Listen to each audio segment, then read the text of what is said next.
कड़ाके की ठंड में आपका ठिठुरना और कपकपाना हो जाएगा दूर। सती सिक्योरिटी लेकर आया है आपके लिए हर तरह के हीटर, गीजर, इमर्शन रॉड और केटल।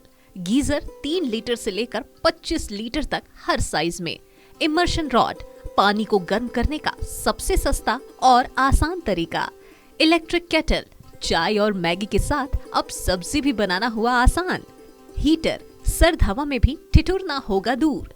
तो फिर देर किस बात की, आइए सती सिक्योरिटी सेंटर नए साल के भारी ऑफर के साथ अपने घर ले जाइए हीटर, गीजर, केटल और इमर्शन रॉड। सती सिक्योरिटी सबसे सस्ता, सबसे अच्छा।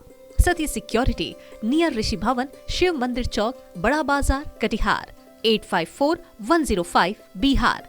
Contact number 06452242573। केंद्रीय वित्त मंत्री निर्मला सीतारमण ने गुरुवार को अंतिम बजट पेश किया, जिसमें 4 वर्गों पर मेन फोकस किया गया। इसमें महिलाओं, युवाओं, किसानों और मेडिकल स्टूडेंट्स के क्षेत्र पर भी कई बड़े ऐलान किए गए। तो चलिए आपको बताते हैं पिछले साल के मुकाबले इस बार क्या कुछ नया देखने को मिला। देखिए रिपोर्ट।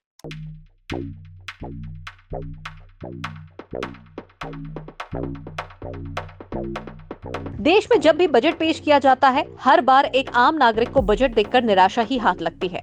हालांकि कुछ लोगों का तो ये भी कहना है कि उनको 1% की उम्मीद भी नहीं थी। खैर, कैबिनेट में एक बार फिर से बजट पेश कर दिया गया है। इस बार के बजट में किन कैटेगरी पर फोकस किया गया और इस दौरान केंद्रीय वित्त मंत्री निर्मला सीतारमण ने क्या कुछ कहा, चलिए आपको बताते हैं।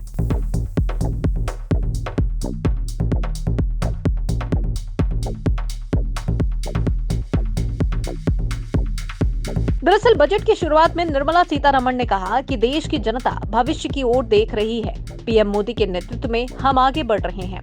जब पीएम मोदी ने साल 2014 में काम शुरू किया, साथ ही बहुत ज्यादा उनके साथ में चुनौती थी।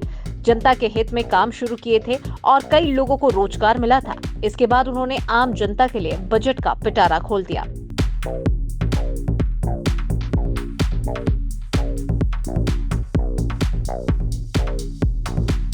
वहीं उन्होंने बजट में गरीबों के लिए देश में सोलर ऊर्जा को बढ़ावा देने की बात कही। सीतारमण ने कहा कि 1 करोड़ घरों को सोलर ऊर्जा की सुविधा दी जाएगी। इसके साथ ही हर महीने 300 यूनिट तक फ्री बिजली दी जाएगी। इसके साथ ही उन्होंने महिलाओं के लिए कई योजनाओं की घोषणा की। उन्होंने कहा कि लखपति दीदी को बढ़ावा दिया जाएगा, जिसे सरकार ने 2 करोड़ से बढ़ाकर 3 करोड़ का निर्णय लिया है।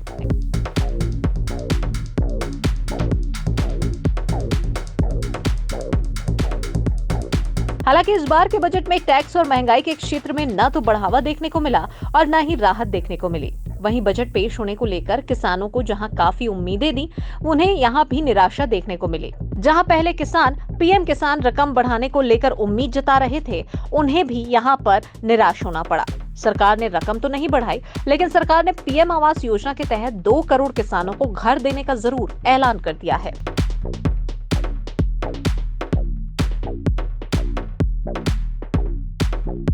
इसके अलावा वित्त मंत्री ने मेडिकल स्टूडेंट्स को लेकर भी बजट पेश कर दिया। इसमें नए मेडिकल कॉलेजेस पर भी उन्होंने बात की।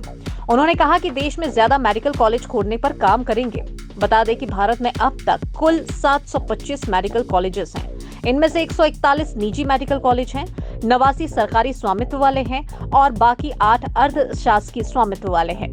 रिपोर्ट्स की माने तो 2024-25 काउंसलिंग के वक्त 725 से ज्यादा मेडिकल कॉलेज होंगे, जिनमें 1,25,000 MBBS सीटें होंगी। एम्स, CMC, KMC, KGMU और जिम पर KZMU पर भारत के बेहतरीन मेडिकल कॉलेजेस में शामिल हैं।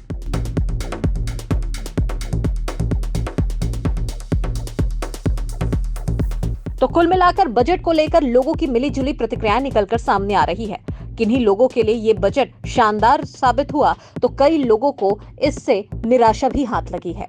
Bureau report, KBC news.